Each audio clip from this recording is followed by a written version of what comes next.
Hey, on va parler du jugement des autres. Vous savez, ce besoin de critiquer tout le temps. C'est super. Je comprendrai jamais les gens qui font ça. J'arrive pas à cautionner. C'est quoi votre délire de sans arrêt critiquer? De se mêler de l'affaire du voisin? Mais surtout, c'est qu'on se mêle toujours des affaires qui n'ont aucun intérêt, qui sont pas graves, pas importantes. La femme qui se fait taper dessus, le mec qui est en dépression et qui a envie de se foutre en l'air. On n'en parle pas, ça. On s'en fiche. Par contre, pour critiquer des petits trucs débiles, là on est là. Franchement, j'ai jamais été de ce genre-là. J'aime pas les commérages. D'être handicapée et d'être toujours différente des autres, ça m'aurait au moins appris ça. Ça m'intéresse pas ce qui se passe chez le voisin, et c'est d'ailleurs pour ça que j'ai pas envie d'en avoir vraiment, des voisins. Et que je suis excentrée à la campagne. Parce que la vie des autres, je m'en fous. Je suis heureuse pour les gens. Et je crois qu'à un moment donné, si on n'est pas capable d'être heureux pour les autres, on peut peut-être juste s'abstenir en fait. Et on va pas cracher son venin sur la personne qui vit la meilleure vie. Parce qu'on est là.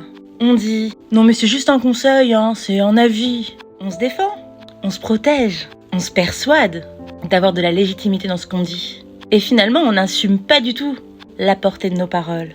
Et en réalité, un seul mot peut suffire à blesser quelqu'un en fait. Donc je crois qu'à un moment, avant de se préoccuper de la vie des autres, faut se préoccuper de sa propre vie. Et toujours se poser ces questions. Est-ce que mon avis est utile pour l'autre? Ou est-ce que finalement je le dis parce que ça me fait du bien de le dire? 1. On donne un conseil. Donc déjà de quel droit et d'où? 2. On prétend que l'autre en a besoin. Et depuis que je suis sur les réseaux sociaux, j'ai le droit à tout. Hein. Genre, ah t'as grossi.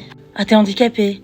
Ah, quel mytho. C'est quoi cette coupe de cheveux? Ah, t'as pas autre chose à foutre que faire des TikTok? Tu sais, faire l'unanimité, je sais que c'est pas possible. Mais bon, on peut peut-être s'épargner ce genre de débilité profonde, non? Cette vidéo, c'est pas pour me plaindre. Je suis courageuse, je gère, je suis handicapée et je suis fière. J'informe, je me bats contre des stéréotypes, contre la grossophobie, contre les gens qui sont contre le handicap. Et en revanche, il y a d'autres gens qui peuvent être atteints. Des gens à qui ça pourrait faire du mal, à qui ça pourrait faire de la peine. Alors remettez-vous un peu en question. Réfléchissez à la portée de vos mots. Quand on est sur les réseaux sociaux, il y a des êtres humains derrière leur écran. Des humains qui ont leur fragilité, leur souffrance, leur vécu, leur passif. Il est facile d'avoir un avis sur tout. Mais j'ose penser qu'un avis sur tout, c'est avoir un avis sur rien. Et pour ceux qui subissent ce genre de choses, rappelez-vous, ancrez-vous-le là. L'avis des autres, ce n'est que l'avis des autres. Et j'ai mis du temps à le comprendre. Et je comprendrai jamais pourquoi on est jaloux de moi. Qui veut ma vie? Je suis handicapée. Je suis pas la plus maigre. J'ai pas une vie de ouf. À un moment donné, on va finir tous au même endroit. Je sais pas où. Alors arrêtez de juger les autres et vivez votre vie et profitez.